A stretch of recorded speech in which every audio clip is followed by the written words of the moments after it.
If you're new here, welcome. And if you're returning, welcome back, civilians, to the home of elevation, growth, and experience. Some of you may know, some of you may not know, I am the civilized woman. Good evening, civilians. Welcome back to the Civilized Woman channel.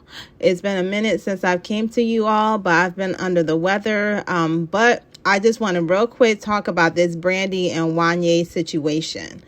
I had to pontificate on this one for a few days because I come from a particular time, and I think a lot of us that may come across this video have come from a particular time where it was not uncommon for older guys to date younger women, to be, get out of high school and you see the front of the school with older guys with cars coming to pick up various young ladies.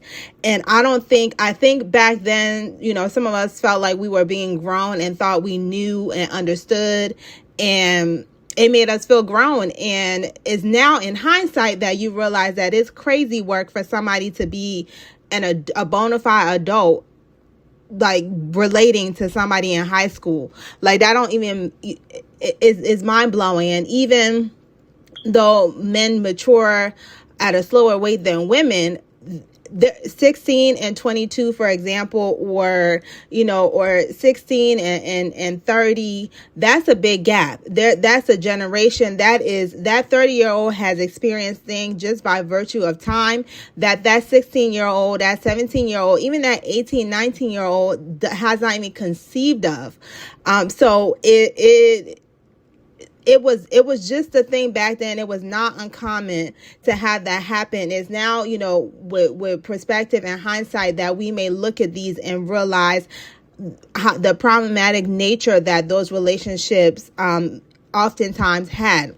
In the case of Brandy, it was an open secret that her and Wanya were together. They did a song together. Her and Adina fought over Wanya. Now it's crazy because Adina was actually an adult woman and probably whom Wanya should have been with as opposed to Brandy. But it was just an open secret that they were together. And so they weren't super open, but it was just known, and there wasn't anything said about it, or really there wasn't any dust kicked up about it.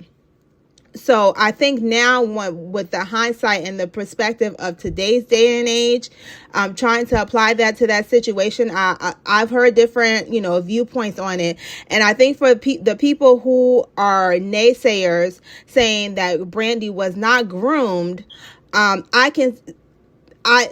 reason why that is, for a lot of us who were around at that time, Brandy's image was very curated. She was very micromanaged. She was America's sweetheart.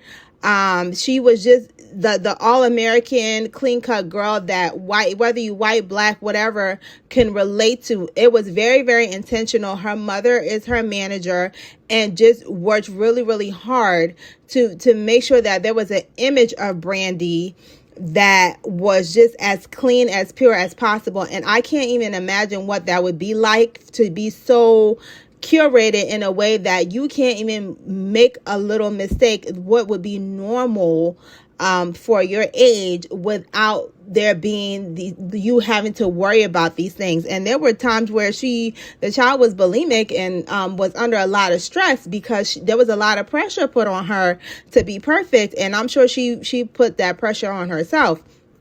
Now, so when she talks about, being groomed by Wanya, she talks about how they come to interact with each other.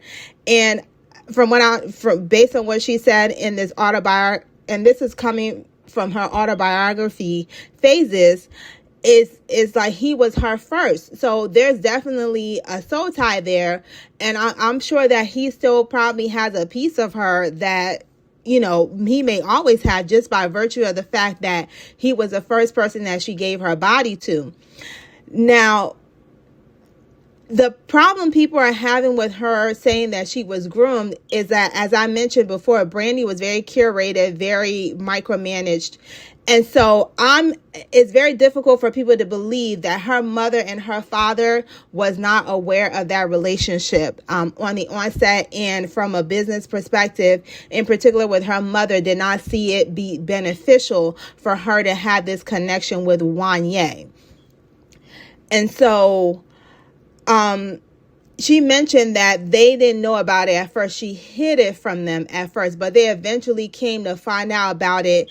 And I mean, for the lack of a better word, embraced it, which to me, I find to be problematic. And I think that Wanya, if there's blame to go around, Wanya should not be the only one getting blamed, because once the parents found out about it, they should have shut that all the way down.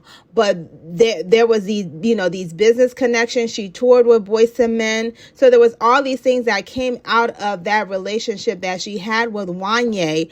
I can see where her hindsight would be looking at it a little differently. But these reasons are why I feel like people are not necessarily buying the story, along with the fact that her image was so curated that when she got pregnant with her daughter, she lied about being married to her daughter's father. And for a while, everybody thought that, like, they did the baby special around the time she was pregnant. Everybody thought that she and this young man, this music producer, had gotten married. It came out later because she had said something real slick about him and he felt the way. So he just aired her out and was like, no, we not married. We were never married. And so then it came out that she had that baby out of wedlock. So it's just kind of like, okay, well, Brandy do be known to tell a little bit of a tale every now and then. And it feels like she's putting 20 on 10, putting a little stank on it, trying to sell this book. It's her story to tell. It's her perspective to give. Either way, but that's just my opinion as to why I think that there is noise about not necessarily believing her. I'm sure there are also on the other side of, calling it, what people believe it is, which is grooming. But there is the other side of it that's saying, like, that's just what was going on.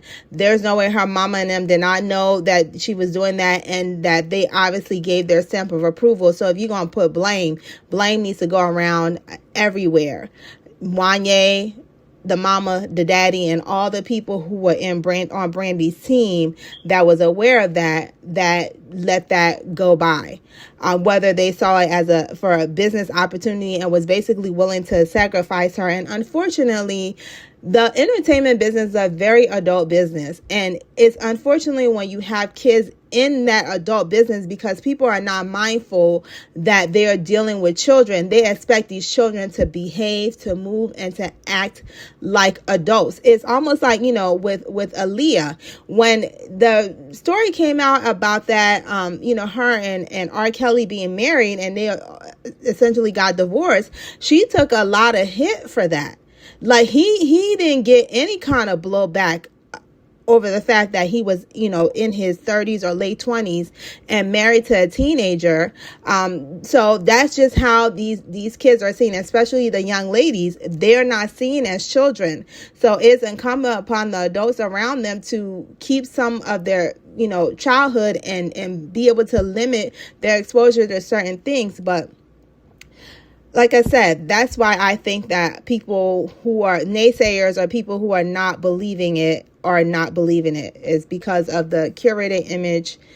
She was micromanaged, and her mother's hands is all over her career. So there's no way that they were not in the know of that and did not make a decision that says, you know what, we'll make the best of it and we'll work this out for her career. So y'all tell me what y'all think. Do y'all agree? Do y'all agree that she was groomed, or do you not think that she was groomed and that she was well aware and the people around her was aware? And if there's going to be blame assigned, it should not just be to Wanya, but it should to be her parents and everybody else who was around her that may have co-signed the relationship. So let me know your thoughts. Until next time. Don't forget to like, comment, share, and subscribe.